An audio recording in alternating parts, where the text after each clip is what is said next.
Bonjour, je me nomme Pierre Bayard et je suis enseignant en soins préhospitaliers d'urgence. Bienvenue à cette capsule vidéo sur la capnographie. Alors, dans cette capsule, dans cette première capsule, puisqu'il va y en avoir quelques-unes, on va parler justement de c'est quoi la capnographie, c'est quoi l'onde capnographique et quelle est l'utilité de cet outil dans le domaine préhospitalier. Alors, allons-y. Alors, avec le préfixe capno, on voit tout de suite qu'on s'adresse au gaz carbonique. Alors, si on se fait un petit rappel, dans l'air inspiré, il y a environ 21% d'oxygène, il n'y a pas de CO2 et il y a environ 79% d'azote. Alors, ça, c'est ce qui se passe dans l'air inspiré. Et dans l'air expiré, bien évidemment, on a un peu moins d'oxygène. Alors, on a utilisé de l'oxygène. On retrouve du CO2 et finalement, l'azote n'a pas vraiment bougé. Alors, en capnographie, ce qu'on cherche à identifier dans l'air expiré, c'est le CO2 expiré, donc qui provient de l'activité cellulaire. Alors, je viens de le mentionner, le gaz carbonique provient de l'activité métabolique des mitochondries dans les cellules, donc la respiration cellulaire.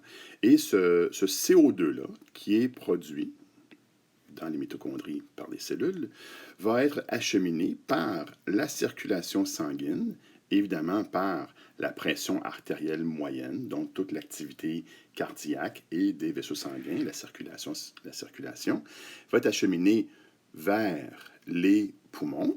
Et dans les poumons, le CO2 qui est présent dans le sang veineux va diffuser dans les alvéoles et va être expiré. Et dans le fond, c'est ce CO2-là que le capnographe va détecter. Donc, ce qu'on remarque facilement, c'est qu'il y a 3 conditions qui sont nécessaires pour qu'on puisse expirer du CO2. Premièrement, ça prend une activité métabolique. Elle peut être augmentée, par exemple par une hyperthermie, une fièvre. Elle peut être diminuée, par exemple par une hypothermie. Mais ça prend une activité et une production de CO2. Ça prend aussi une circulation sanguine, donc avec une pression artérielle moyenne générée par une activité cardiaque et aussi l'activité des vaisseaux sanguins. Mais ça peut aussi être un massage cardiaque. Et là, il va y avoir une nuance qu'on va apporter tantôt parce que la capnographie sert entre autres à évaluer la qualité des compressions thoraciques. Et finalement, ça prend une ventilation alvéolaire. Et par cette ventilation alvéolaire, ben, je réussis à faire sortir le CO2 de la bouche du patient et là, le capnographe peut le détecter. Encore là, je peux avoir un patient qui respire de façon autonome ou si c'est un patient qui est hypoventilé et qui est sous assistance ventilatoire, bien, je vais être capable quand même de détecter le CO2. Donc, ce sont vraiment les 3 conditions qu'on détecte, qui sont nécessaires pour pouvoir détecter le CO2. Avant d'aller plus loin, on va parler de l'onde capnographique. Donc, cette onde-là ici, qui se répète là, à chaque expiration. Donc, l'onde capnographique qui est d'une grande importance. Je vous dirais que de façon générale, la portion positive, alors vraiment, je vous dirais, là, cette section-là, c'est la portion qui représente l'expiration.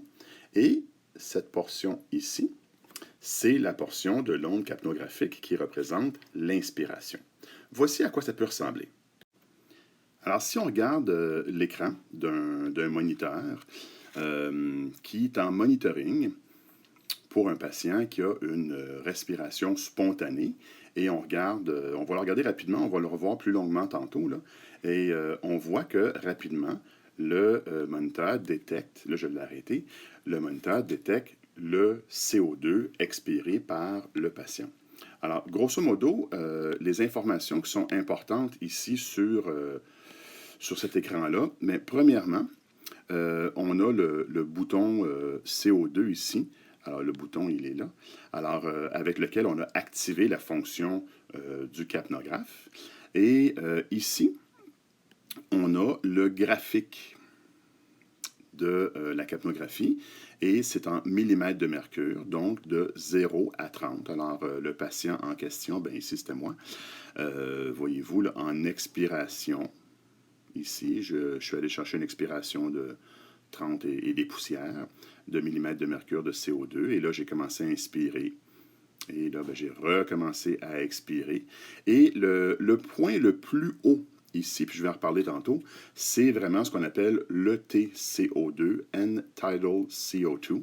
Et ben, c'est la valeur qu'on a ici. Alors, ben, c'est ça, effectivement, 32 mm de mercure, c'est à peu près ce que j'avais ici. Puis ici, il est écrit là, un petit peu plus pâle, là, la définition de l'écran n'est pas super bonne.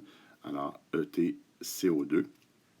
Et ce sont les éléments qui sont pertinents pour l'utilisation de la capnographie. Alors, en préhospitalier, on va vraiment utiliser l'information qui est ici sur l'onde capnographique, mais aussi la valeur qui va être utile lors de l'intervention préhospitalière. Alors, si on y va ici avec l'onde capnographique, alors l'onde capnographique va être sur un graphique et on va avoir ici le temps. Et en vertical, on va avoir la PCO2 de l'air expiré. Et comme j'ai dit tantôt, là, normalement, un patient en santé va expirer une PCO2 qui va varier entre 35 et 45 mm de mercure. Alors, si on commence ici. Alors, la première portion de l'onde capnographique, c'est, je vous dirais, le début de l'expiration. Et on se souvient, quand je commence à expirer, ben l'air qui sort en premier des voies respiratoires sort de la zone de conduction de ce qu'on appelle l'espace anatomiquement. Alors, dans cette portion-là, c'est de l'air c'est de l'air qui n'a pas participé aux échanges gazeux, donc c'est de l'air dans lequel il n'y a pas de CO2. Alors ça, c'est vraiment la première partie.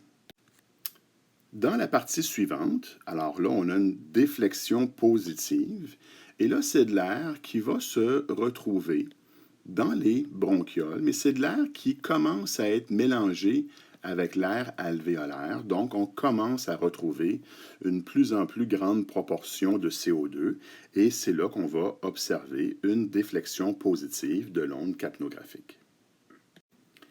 Finalement, ce qu'on va retrouver, c'est le plateau et ce plateau, dans le fond, va représenter tout l'air du volume alvéolaire, donc tout de l'air qui a participé aux échanges gazeux dans les alvéoles. Donc, c'est la proportion qui est la plus concentrée en CO2 et c'est là qu'on va avoir les valeurs les plus fortes de la PCO2 sur le capnographe. Petit point intéressant, la valeur la plus forte qu'on va avoir ici, c'est celle-là qui va être enregistrée sur le moniteur cardiaque pour le TCO2. Alors, on a un chiffre sur le moniteur cardiaque, ça va être cette valeur-ci. À la fin de l'expiration, le patient va commencer à inspirer et évidemment, l'air qui passe, c'est de l'air atmosphérique qui rentre dans les poumons, de l'air qui ne contient pas de CO2. Alors, la valeur va rapidement chuter et retomber à 0.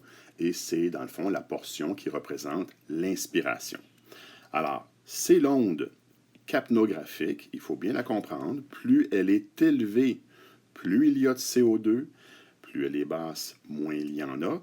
Mais juste garder en tête, et ça, c'est vraiment un élément important, mais toute la forme de l'onde capnographique dépend de trois choses. On l'a dit tantôt, de l'activité métabolique, de la qualité de la circulation sanguine et aussi de la qualité de la ventilation alvéolaire. Ces trois paramètres-là, combinés, vont influencer la forme de l'onde capnographique. Nous allons terminer cette vidéo avec deux petites démonstrations de l'utilisation de la capnographie. Alors ici, j'ai un patient qui a une ventilation spontanée. Alors le patient, c'est moi, et qui vient respirer à travers le capnographe. On voit rapidement que pas instantanément, hein, mais on voit rapidement que l'onde capnographique apparaît, que la valeur de l'ETCO2 est affichée, et on voit aussi la fréquence respiratoire, mais ça peut aussi être la fréquence de l'assistance ventilatoire. Donc, ces chiffres-là sont utiles pour le paramédic. Alors, c'est vraiment les données qui sont pertinentes lorsqu'on a un patient qui a une respiration spontanée, mais ou qui est sous assistance ventilatoire. Alors, la prochaine vidéo, c'est simplement de démontrer que lorsqu'on ventile, puis qu'on ventile de l'air sans CO2 ou de l'oxygène pur, ben comment le moniteur cardiaque va réagir. Alors, ça peut ressembler à ceci. Alors, évidemment, il y a l'oxygène ici qui passe là. Il n'y a pas de CO2. Voyez-vous le petit capteur ici qui aspire les gaz qui partent à travers. Puis voyez-vous ici, là, il n'y a pas d'onde capnographique. Le TCO2 est zéro. Puis parce que le TCO2 est zéro et qu'il n'y a pas d'onde, ben, il n'est pas en mesure d'afficher la fréquence des ventilations. Mais c'est vraiment là, ce qui est à retenir ici, c'est qu'il n'y a pas d'onde capnographique qui apparaît et la valeur de l'ETCO2 demeure zéro. Donc, ça va être un élément important à considérer dans le choix du tube de ventilation lorsqu'on ventile un patient avec un combitube. Alors, ceci conclut notre première capsule sur la capnographie. Alors, dans un premier temps, on a parlé de d'où provient le CO2 qui va être détecté par le capnographe. On a vu c'était quoi les 3 conditions qui étaient essentielles pour que le CO2 soit expiré. On a parlé de l'onde capnographique et de chacune de ces portions.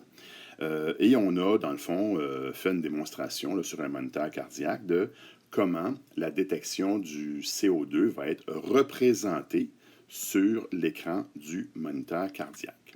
Alors, je vais vous laisser avec une petite question quiz.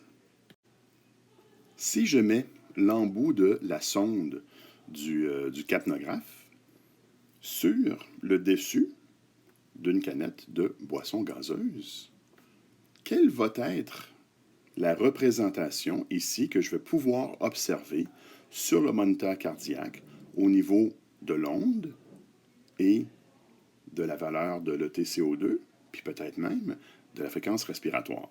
Alors, essayez de déterminer là, si, avec ma canette ici, là, qui, dans le fond, qui aspire les gaz ici, qu'est-ce que je vais voir sur le graphique, sur l'ETCO2 et sur la fréquence respiratoire. Alors, ceci termine notre capsule. J'espère que vous l'avez trouvé utile. Merci beaucoup de l'avoir écouté.